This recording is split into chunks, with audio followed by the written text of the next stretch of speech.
따지하오, 여러분 안녕하세요. 중국어 노트 오늘은 8번째 시간이죠. 오늘은 조동사에 대해서 살펴볼 건데요. 조동사란 동사를 도와서, 그래서 돕다 조자, 조동사라고 하는 거예요. 능력, 소망, 의무, 허락, 추측의 의미를 나타내는 단어들이에요.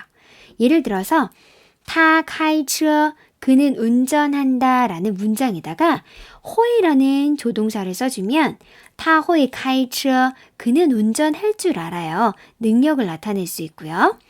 타샹 카이처, 그는 운전하고 싶어요. 소망을 나타내 줄 수 있죠. 이렇게 호이, 샹 같이 동사를 도와서 이런 의미를 나타내는 단어들을 조동사라고 해요. 두 번째는 조동사의 역할과 위치를 한번 살펴볼게요. 조동사는 문장에서 수러 앞에 쓰여서 수러를 수식하는 부사 역할을 한다라고 기억해 주세요. 예를 들면 我去中国, 저는 중국에 갑니다 라는 문장에 취라는 수로 앞에 시앙을 써서 저 중국 가고 싶어요 라는 소망을 나타내는 단어를 더 부가적으로 넣어줬죠. 그래서 시앙은 문장에서 수로를 수식하는 부사 역할을 했다라고 기억해 주시면 돼요. 자, 그러면 조동사는 어디에 써야 되는지, 조동사가 부사 역할을 하면 부사 역할을 하는 다른 아이들도 있잖아요. 부사나 조동사나 계사, 이 아이들이 다 부사 역할을 하는데 이 아이들이 만약에 다 같이 나오면 어떤 순서대로 써야 되냐? 부조계의 순서대로 쓰시면 돼요. 그래서 我打电话, 나는 걸어요 전화를 이라는 문장에다가 나는 그에게 전화를 걸고 싶지 않아요 라는 말을 넣어주고 싶어요. 그러면 我不想给他打电话, 저는 그 사람에게 전화 걸고 싶지 않아요. 不想给의 순서대로 이 부분을 부사어로 만들어서 동사수로 앞에다가 부사어를 써주시는 거예요. 순서는 부사 먼저, 조동사, 계사, 부조계, 보조계 순서대로 외워주시면 돼요. 네, 이번에는 조동사의 종류들을 살펴볼게요. 첫 번째는 능력을 나타내는 조동사 두 가지인데요. 호의는 배워서 뭔가를 할 줄 안다 또는 무언가를 잘한다 라는 뜻이에요. 그래서 학습이나 경험을 통해서 할 수 있음을 나타낼 때 호의를 써주시면 돼요. 예를 들면 타 호의游泳, 그는 수영을 할 줄 알아요. 옛날에 배워서 또는 경험해봐서 수영할 줄 알아요 라고 할 때 호의를 써주시면 돼요. 부정문은 부호의를 쓰셔서 타 부호의游泳, 그 사람 수영할 줄 몰라요 라고 하시면 돼요. 이번에는 능력을 나타내는 또 다른 조동사 넝을 볼게요. 넝은 할 수 있다 라는 뜻으로 어떤 상황이나 여건 하에서 할 수 있음도 나타내기 때문에 호의보다는 조금 더 범위가 크다라고 생각할 수 있어요. 예를 들어서 我今天能去游泳, 저는 오늘 수영 갈 수 있어요. 저 오늘 수영하러 갈 수 있어요. 이럴 때는 갈 수 있다, 할 수 있다의 넝을 쓰셔야지 갈 줄 안다, 호의를 쓰시는 게 아니에요. 그래서 我今天能去游泳이라고 하시면 되고요. 부정하실 때는 不能, 我今天不能去游泳이라고 하시면 돼요. 자, 두 번째는 소망과 의지를 나타내는 조동사예요. 첫 번째는 하고 싶다라는 소망을 나타내는 시앙 볼게요. 我想看电影, 저 영화 보고 싶어요. 소망을 나타내는 표현이죠. 두 번째, 要, 뭔가를 하려고 하다, 할 거야 라는 의지를 나타내는 조동사예요. 똑같은 문장 看电影에다가 이번에는 要를 써서 我要看电影이라고 하면 너 영화 볼 거야 라는 본인의 의지를 나타낼 수 있어요. 근데 이때 주의하셔야 될 것은 시앙이든 야오든 이 두 가지의 조동사를 부정하실 때는 반드시 뿌시앙을 써서 하고 싶지 않다라고 얘기해 주셔야 돼요. 그래서 我不想看电影, 나 영화 보고 싶지 않아, 나 영화 안 볼 거야 이렇게 얘기하셔야지 시앙은 뿌시앙으로 잘 부정하시는데 야오는 뭐뭐 할 거예요의 부정형을 뭐뭐 하지 않을 거예요 부야오로 많이 쓰시거든요. 틀린 표현이에요. 의지를 나타내는 야오의 부정형은 하고 싶지 않아요, 안 할 거예요 뿌시앙으로 공통적으로 써주셔야 돼요. 이 부분 꼭 기억해 주세요. 세 번째는 의무를 나타내는 조동사들이에요. 첫 번째는 뭔가를 해야 한다라는 가벼운 의무감을 나타내는 야오라는 조동사예요. 예를 들어서 吃饭前要洗手. 밥 먹기 전에 손 씻어야지. 그냥 가벼운 의무감으로 말하는 사람 생각에 밥 먹기 전에 손을 씻는 게 좋을 것 같아요. 이런 식의 느낌으로 얘기하실 때는 야오를 쓰시면 돼요. 그럼 부정형으로는 부여, 이럴 때 부여어를 쓰시는 거예요. 부여어는 안 할 거예요 라는 부정이 아니라 하지 마세요, 하지 마 라는 의무의 부정으로 쓰이는 거예요. 예를 들면 你们不要大声说话. 너희들 큰 목소리로 얘기하지 마 라고 할 때 의무감으로 부여하지 마 라고 얘기하시면 돼요. 두 번째는 도리상 마땅히 뭐뭐 해야 한다를 나타내는 인가의 조동사를 볼게요. 예를 들어서 너는 부모님을 공경해야 돼. 너 부모님 존경해야지 라고 할 때 니 인가의 존징 부모 라고 하시면 돼요. 부정형은 不应该를 쓰시면 돼요. 你不应该随便骂人.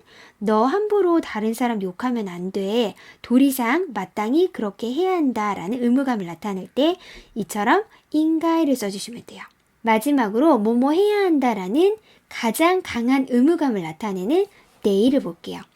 데이는 뭔가를 해야 한다, 객관적인 필요에 의해서 해야 한다라는 의무감을 나타내는 조동사예요. 예를 들어서 你得去医院看病.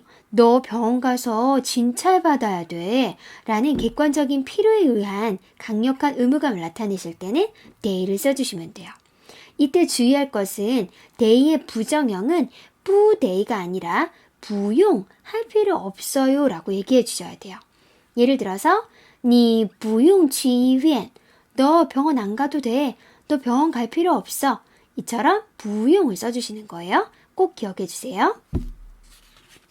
자, 그럼 금방 지금 우리가 day라는 조동사를 살펴봤는데 이 day라는 이 글자는 발음이 세 가지나 있어서 항상 나올 때마다 병음이 안 적혀 있으면 헷갈리거든요. 선생님이 발음을 어떻게 해야 되는지 요령을 알려드릴게요. 자, 첫 번째, 동사 뒤에 이 글자가 있으면 이 글자의 발음은 더라고 읽어주셔야 돼요. 그리고 그 뒤에 정도보어가 많이 붙죠.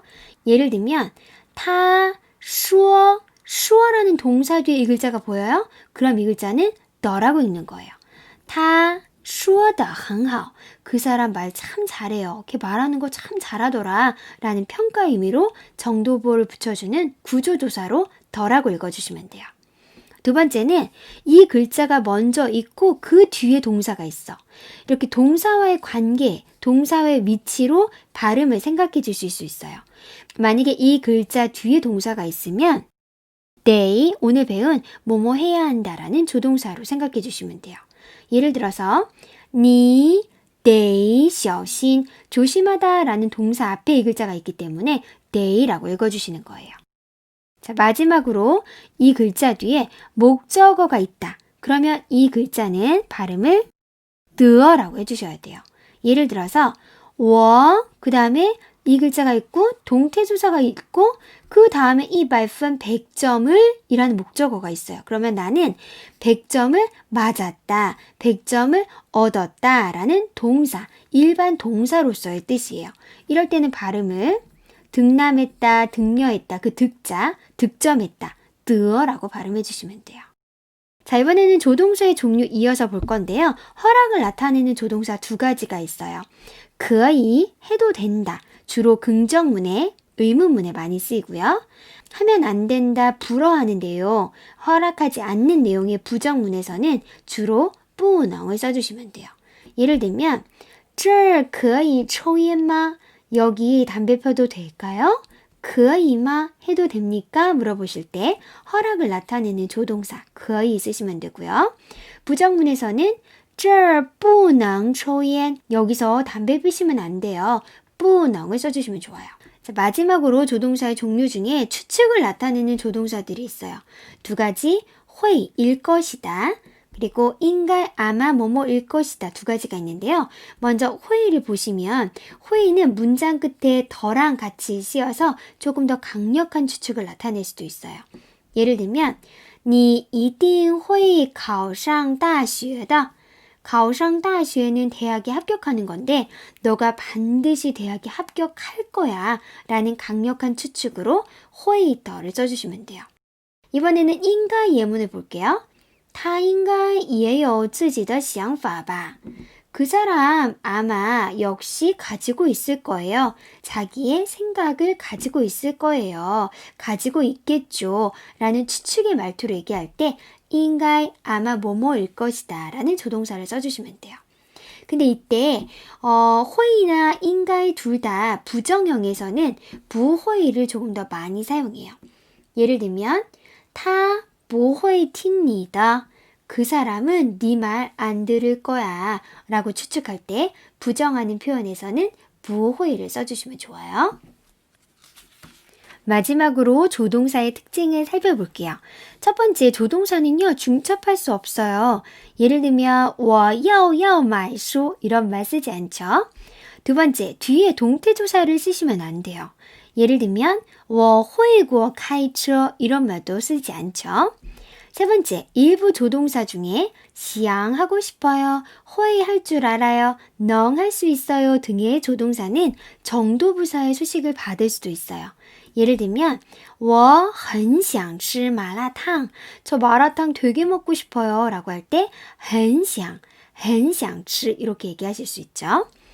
네 번째, 일반적으로 조동사를 부정하실 때는 뿌를 사용해서 부정하지만 조동사 중에 능은 뿌나 메이 모두 사용하실 수 있어요.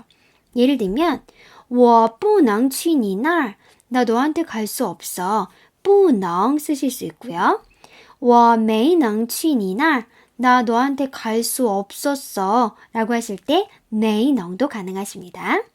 자, 마지막으로 조동사를 정반 의문문으로 만들 때는 조동사 뿌 조동사의 형태로 쓰죠. 예를 들어서 你想不想喝咖啡? 너 커피 마시고 싶어? 안 마시고 싶어? 想不想이라고 정반 의문문을 만들어주시면 돼요. 이렇게 저랑 조동사 정리해봤는데요. 조동사는 이렇게 끝. 네, 다음 시간에 뵙도록 할게요. 수고하셨어요. 再见.